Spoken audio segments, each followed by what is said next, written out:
Ladies and gentlemen, we are finally going back into KvK. We have just registered for the upcoming Song of Troy KvK. So today I'm going to be bringing you guys an account update like I always do before KvK begins, so that way you guys know exactly what commander pairs I'm going to be running, and also what sort of progress have I made on my account over the last couple of months since my last KvK. But before we jump in, of course, what's going on, guys? Cheers. As you guys know, I am a sponsored partnered creator with Rise of Kingdoms, so if you want more raw content, consider subscribing down below, and let's jump right in here. All right, let's start with our number one army that I'm sure is going to surprise none of you, and that is of course Bai Chi with Liu Che. This was easily my best performing infantry march from my last, I think, 2 KvKs. This is the best infantry pairing in the game right now, and I have no reason to separate these commanders. Taking a look at the equipment here, you can see I don't believe we've made really any changes on this since last time, and in the same vein as that, we don't have any updates necessarily to these armaments. Now the reason for that is because, one, over the last couple of months we got a bunch of new cav commanders, and so I've obviously been focusing a little bit more on my cavalry marches. If you guys don't know, typically I run 2 infantry, 2 cavalry, 1 archer, so we'll go over that today. But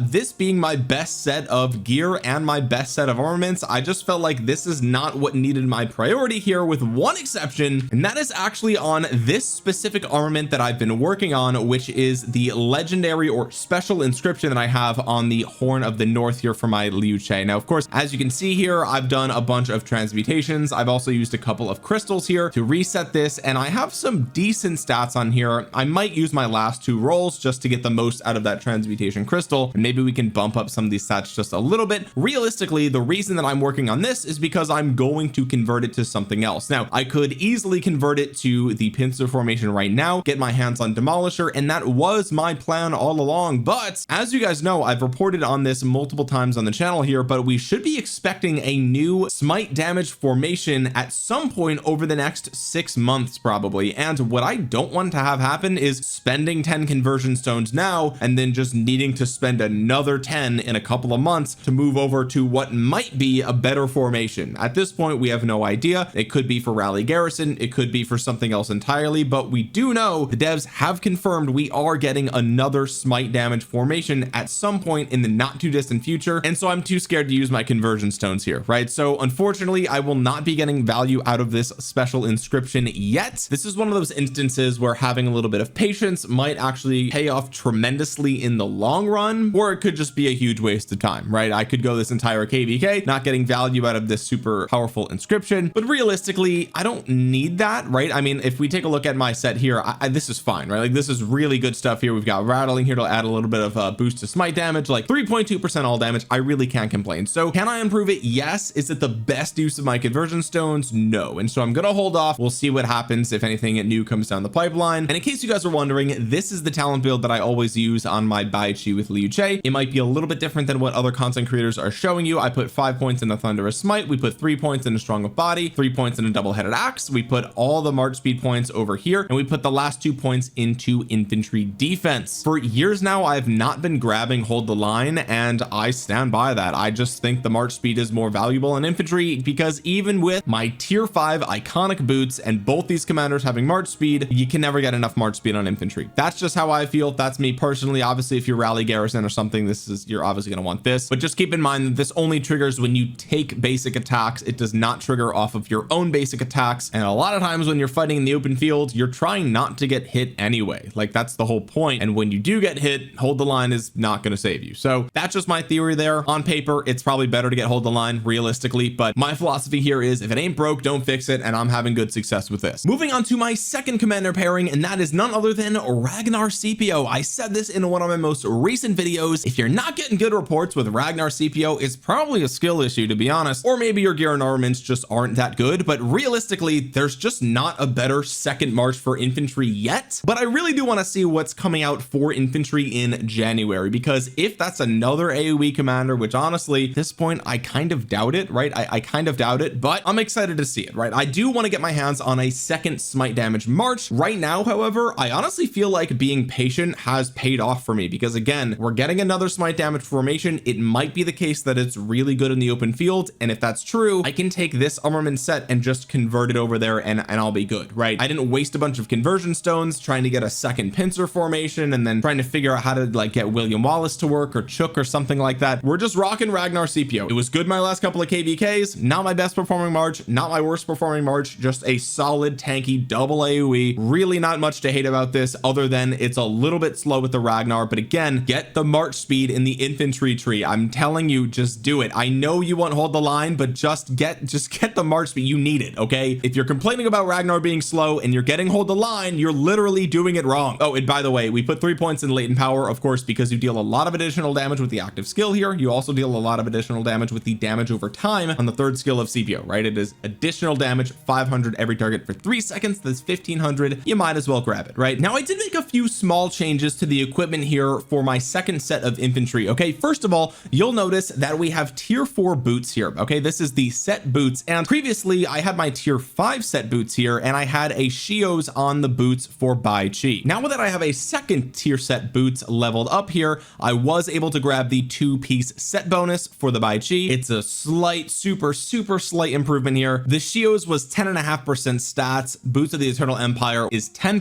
of stats, but we get the 3% extra troop defense from the set bonus. All right, so it was a very expensive investment, but I did hang on to my Shios in case I run a third infantry march, which honestly I probably could do. Like, this isn't the best set in the world, but it's fine. And again, I will be getting this to iconic tier 5 soon. I just have had a lot of other things that have taken priority over it, but we will be getting a little bit faster with the Ragnar CPO as well. Honestly, now that I think about it, maybe the tier 5 should go here and the tier 4 can go on Bai Chi to spread out that march speed a little bit, but either way, it is what it is. Maybe I'll change that later. And the second upgrade that I made is I brought the helmet to tier 2. Okay, so last KvK, I believe this was only tier 1. Now we have an extra health point here. It's not much, but it's something. And that's really it. I don't think people should be giving up on Ragnar CPO just yet. This is a good chance it's my last KvK with them, but they're still solid. I mean, really, it's much tankier than you think. Ragnar takes 10% less normal damage. Okay, so that's white numbers, combo damage, and smite damage reduced by 10%, and you take 25% less skill damage. So that's all of the Emperor Chins in the field. But beyond that, whenever you take skill damage, CPO has a chance to reduce it even farther. There's some shielding here. There's double AoE. I mean, really, it's honestly such a well-rounded pair, right? Like, yeah, could it use a little bit more march speed? Sure. But at the end of the day, I just cannot bench an AoE commander for a single target damage commander, or even somebody like Chook, whose AoE is so much weaker. But we'll see. Hopefully the next infantry commanders are super good, because as you guys know, Emperor Chin still dominating the field. Cavalry just got a bunch of new commanders with Achilles and Gangam Chan, right? So like, I do feel like infantry needs something cool. Like, if they just got William Wallace 2.0, it's like, what are we even talking about? In a way, Hector's kind of William Wallace 2.0 in the fact that for infantry, he's literally just single target smite damage, right? So like, honestly, he's probably a little bit better than William Wallace. But either way, with that being said, let's move on to my third army here, and that is none other than Emperor Chin with YSG. Now, this was my favorite Emperor Chin pairing between YSG and Zhuge Liang. I only run a single archer march, so I really have to choose between those two. And the saying sort of goes that if you run Zhuge Liang, you will probably help the rest of the marches around you perform better, because Zhuge Liang just has a strong debuff on the active skill. It is what it is. But if you run YSG, you're going to deal more damage, because the fourth skill plus the museum relic, it's kind of a match made in heaven, right? And for me, I just liked the way that this march performed. Maybe I'll swap it out for Zhuge Liang and just kind of compare them and see how they do, but this was ultimately what I used last KvK, and I expect to use this again for this KvK. Now, of course, once again, no real change here with the equipment. The Horn of Fury here is strictly because I'm expecting to use him with YSG, and his rage engine is just not as reliable as Zhuge Liang, especially because my talent build does not have feral nature. It does not have razor sharp, so I'm losing all of the rage here, and I lose the rage engine on the expertise of Zhuge Liang by using YSG and just relying on that second skill of YSG. I don't love that, so I threw the horn in there to just kind of make sure that I'm always sufficiently raged. Okay, is it needed? Probably not, but it's definitely safer to use it with YSG. And of course, if I switch to Zhuge Liang, we'll take that horn off. You don't need it, but this is what we're rocking with here. We grab whistling arrows. We have 1 point into full quiver, clarity, and rejuvenate. And when we take a look at the wedge formation here, you'll see a pretty big upgrade, and that is the fact that we got our hands on Hunter. Now, this was actually converted from my cavalry march under the assumption that we are not going to be going down the skill damage march for cavalry any longer. Now, in order to do this, I did lose a couple of points in attack. Okay, so before it was 10.4% attack, now it's 9.7. I also had 11% defense, now it's 10.1. So we lost a couple of stats here, but we gained a special inscription. That's of course a no-brainer, and we also gained a little bit more all damage. So before I had 4.9% all damage, now I have 5.1. So small upgrade in the all damage department, but really the improvement here was was getting Hunter, right? It just, I mean, obviously the trade-off there is a no-brainer. Hunter is very good on Emperor Qin. A boost to skill damage is better than a bonus to skill damage. I talked about that in a video quite a while ago. Check it out on the channel if you don't know the difference. But we still have Respite, we still have Assertive, we still have Focus Fire, another boost to skill damage here. Fantastic stuff. We just min-maxed the damage. Basically, that's what we've done here. The all damage, the armaments, that's what we want. We just want skill damage, and the results don't lie. I mean, Emperor Qin is the best commander in the game still, so that's going to do it. Now let's talk about my fourth army in Rise of Kingdoms, and this is where things start to get a little bit interesting. Okay, we have a dilemma on our hands, folks, because the best cavalry march in the game right now is King Arthur with Achilles. And here's the thing, if I run this pair, which I want to do, that means that my second cavalry march is going to suffer dramatically, and so I'm in a bit of a pickle, and I'll explain my thought process in just a second. But if I do run the King Arthur with Achilles, of course King Arthur has to be primary in that instance, and when it comes to upgrades here, really the only thing that we've done is we've made some progress on Navarre's control. I partially upgraded this just because it was alliance mobilization, but it's okay, we'll get that next cavalry health the next time that we do the refine. I think I got a plus 25 and a plus 50. Okay, so it could have been worse. I could have spent more to do that, but we're almost there, folks. All right, if we take a look at the armaments here, actually the only thing that changed is I got 0.3% more cavalry attack. Everything else is the same here, and I'm really not mad about it because we've got Thrasher, we've got Causative. Those were the main things that I was looking for. Relentless gives us a nice boost to combo damage as well. All in all, we are kind of all in on damage. I wish I had more all damage, truthfully, but where I lack all damage, hopefully I'm making up for it with all the boosts to combo attack damage dealt, right? We have Thrasher, we have Relentless, and Causative as well. So all in all, really happy with the formation here, and again, this is my best set of gear. And if we take a look at the talent build, of course we grabbed Emblazoned Shield, non-negotiable. You need this for Emperor Qin. 3 points in Undying Fury, 3 points in Halberd to punish the Emperor Qins, and you get 5 points in Iron and Steel, 2 points into Impenetrable, and that's pretty much it. But this is where the dilemma comes in, okay? Because my best set of gear and my best set of armaments for cavalry ideally should go on the single best pair that I could possibly make with cavalry. But what that means is my last march here is way worse than the rest of them, and that is Hua with Joan. Now don't get me wrong, Hua with Joan is tried and true. They've been around forever, but I haven't had a good KvK with this commander pairing in probably 2 KvKs at this point. So if they were old last KvK, they're way older at this point, right? So here's the dilemma, right? First, let me just show you guys my second set of equipment. It's booty, it's butt cheeks, it's not good. It's, I mean, what are these accessories? Like, I need to just dismantle these at this point because obviously the devs do not care that we've wasted materials on these. They just, it's been years, they don't care. I just got to suck it up and just deal with the fact that they do not care. Okay, so that's that. The equipment is subpar, of course, right? Taking a look at the armaments here, of course we see a bit of a downgrade because again, I took Hunter off of this and I put it over on my Emperor Qin. Now actually, now that I think about it, I didn't even use conversion zones for that. What am I saying? They're both wedge formation. I just re-rolled them. Dang, I'm so smart, man. Turns out I'm so smart. That's crazy. Anyway, as you can see here, we are definitely lacking in the attack and health, but we have tons of defense and a bunch of all damage. 5.3% all damage, we love to see it. 10.4% defense, and we have 5 inscriptions on this set here. We have Defiant, normal damage resistance, that's great. We have Boiling Blood, nice little boost to skill damage, not as good as something like Hunter, but it's okay. Of course we have Artisan, Pulverize, and Calm as well. So not the best set in the world, not the worst set in the world. It could be better, of course, right? But here's the problem, okay? Even if I sort of piece together my best Delta set possible for my second Delta army, right? Because we've already got one. If I want to run a second Delta army, I'm gonna have to use some number of conversion stones. And again, I just don't think this is the best time to be using them when we know that there's going to be another combo damage formation coming down the pipeline, right? I don't want to use a bunch of these stones and then kind of get burned in just a couple of months. So I want to make do with what I have, although realistically this is my second best set for combo damage, right? 10.4% health, abysmal stats for the rest, not very good in the inscription department either. Okay,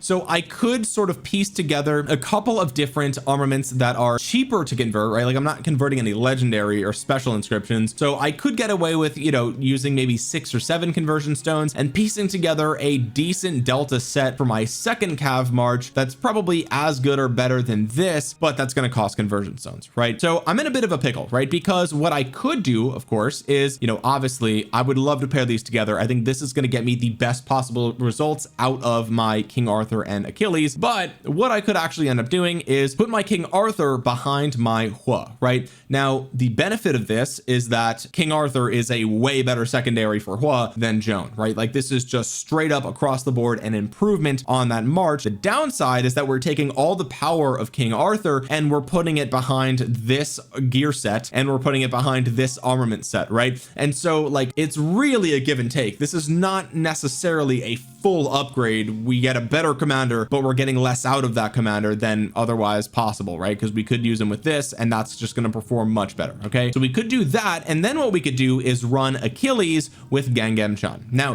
Gangam Chan, of course, we have 3-1-1-1. His wheel is coming up maybe even at reset today. I'll probably spin the wheel for him. We'll see how far we can get him, but I haven't gone all in on him yet, and the reason for that is because he's single target damage. I mean, I've played this game forever, man. I know how these things go. Single target damage is the first thing to be power crept for every other troop type. The only reason that hasn't been the case for cavalry is because they just haven't had better options, and Hua is forced to be a primary commander. It just feels bad, right? It just feels bad. So I don't know, I'm not saying Gangam Chan is bad. He's obviously not bad. He's performing really well for people, of course, but you know, Gangam Chan's lifespan is probably going to be shorter than something like Emperor Qin or even Bai Qi or King Arthur or things of that nature, right? And so for me, it's like, man, it feels more like a half upgrade than a full upgrade, but I might just have to do it because it, like, the Hua Joan is just so outclassed at this point. I might as well try it, right? So I could run the Achilles with Gangam Chan. I could run the Hua with King Arthur. I'll be getting less value out of my King Arthur, and realistically, you know, again, I'm splitting up the best commander pair to do that. So it's really not a great upgrade, but I'm trying to do all these gymnastics to just avoid using the Hua Joan because it's just so old now. So I don't know, we'll have to wait and see. We'll see how the first fights go. If Hua Joan is just like super underperforming everything else, then I'm gonna have to just dump a bunch of sculptures into Gangam Chan and just see what we can do and see if we can improve the second army on the fly by moving some things around. Realistically, that's kind of the only thing that I can think of doing. The other thing that we could do would be to completely bench Hua with Joan and actually max Gangam Chan and max Hector, which I know is insane, but we could do that as well, although that is extreme. I don't know if I need to do that just to get 2 good cav marches. I could just run the Arthur with the Philip. After all, that still performed solid in my last KvK. I expect it will perform solid again, so I could run that and then run Achilles with Gangam Chan and then just put the best armament set on them, I guess, and then piece together a good second Delta set for my King Arthur, and just hopefully that will continue to do well. But that's kind of where I'm at with cavalry. My expectation going in is that the King Arthur with Achilles is going to perform so well that it will offset the Hua Joan underperforming. Hopefully, maybe that's wishful thinking. Maybe Hua Joan is just so bad that it's just not possible, but we'll have to wait and see. I'm going to try to min max these 2 commanders. I think they are a match made in heaven, and I want to see, basically this feels to me like the Bai Qi with Liu Che for cavalry, right? Like really, that's what this feels like to me. And so I want to make it work. I want to try it. I want to see how this does. I do think it's going to be a powerhouse, and if that means I have to have a suboptimal, like maybe I'll just run tier 4 with my Hua Joan. Like maybe it's just bodies on the field, but at the end of the day, it'll just be, if it dies, it's fine. It's tier 4. Who cares? I don't know. We'll have to wait and see. But guys, that's where my account is at right now, and those are the pairs that I'm expecting to be running in this upcoming KvK. Hopefully we will know our matchup very soon, because we have done a full skip here, which is not something that we often do in 1568. Just timing with leadership did not work out to get us into a KvK sooner, which is fine. It's okay to have a long break in between KvKs. I ain't complaining. Sometimes I like the downtime. But anyway, guys, if you made it to the end of the video, consider dropping a thumbs up on it. It really helps out the channel a ton. Comment down below your thoughts on the marches, and if you're new here, consider subscribing. With that being said, guys, thank you so much for watching. This has been Omniarch. I'll talk to you guys again soon. Peace.